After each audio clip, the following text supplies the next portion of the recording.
Dhoni Korea ನಿರ್ದೇಶನದ C K Ram driver Konkani ಭಾಷೆಯ ನಾಟಕವು December 10ರಂದು ದುಬೈಯ Emirates ಥಿಯೇಟರ್ನಲ್ಲಿ ಪ್ರದರ್ಶನಗೊಳ್ಳಲಿದೆ. ಒಂದೇ ವೇದಿಕೆಯಲ್ಲಿ ವಿವಿಧ ಭಾಷೆಗಳ 25ಕ್ಕೂ ಹೆಚ್ಚು ಜನಪ್ರಿಯ ಸ್ಥಳೀಯ ಪ್ರತಿಭೆಗಳಿಂದ ಕಾರ್ಯಕ್ರಮ ನಡೆಯಲಿದೆ. ಕೋವಿಡ್ ಬಳಿಕ ಮೊದಲ ಕೊಂಕಣಿ ಕಾರ್ಯಕ್ರಮ ಇದಾಗಿದ್ದು, ರೆಟ್ರೋ ಹಾಡುಗಳು, ನೃತ್ಯ ಮತ್ತು ಇತರ ಮನೋರಂಜನಾ ಕಾರ್ಯಕ್ರಮಗಳು ನಡೆಯಲಿದೆ. ಪ್ರಸಿದ್ಧ ನಾಟಕಕಾರ ದಿವಂಗತ ಮಿಕ್ ಮ್ಯಾಕ್ಸ್ ಬರೆದ ಕೊಂಕಣಿ ನಾಟಕವನ್ನು ಕಲಾವಿದ ದೋನಿ ಕೊರಿಯಾ ಅವರು ನಿರ್ದೇಶಿಸಿದ್ದಾರೆ. ದುಬೈ ಮತ್ತು ಬಹ್ರೈನ್ನಲ್ಲಿ 2 ಹೌಸ್ಫುಲ್ ಪ್ರದರ್ಶನದ ಬಳಿಕ ಇದೀಗ 3ನೇ ಪ್ರದರ್ಶನ ದುಬೈಯ ಎಮಿರೇಟ್ಸ್ ಥಿಯೇಟರ್ನಲ್ಲಿ ಪ್ರದರ್ಶನಗೊಳ್ಳಲಿದೆ.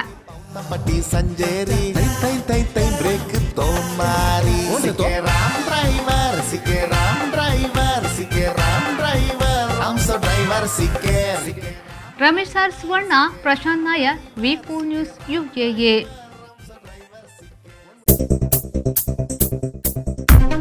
Digital Planet, one-stop store for all your IT, mobile and laptop, desktop, all-in-one PC, application software, accessories, mobile and accessories. You name it and we have it. We offer in-house sales and service for all your computer needs. Digital Planet, we offer the best rate on mobiles. Visit us today. Digital Planet, Brahma Samaj Complex, Navbharat Circle, Mangalore.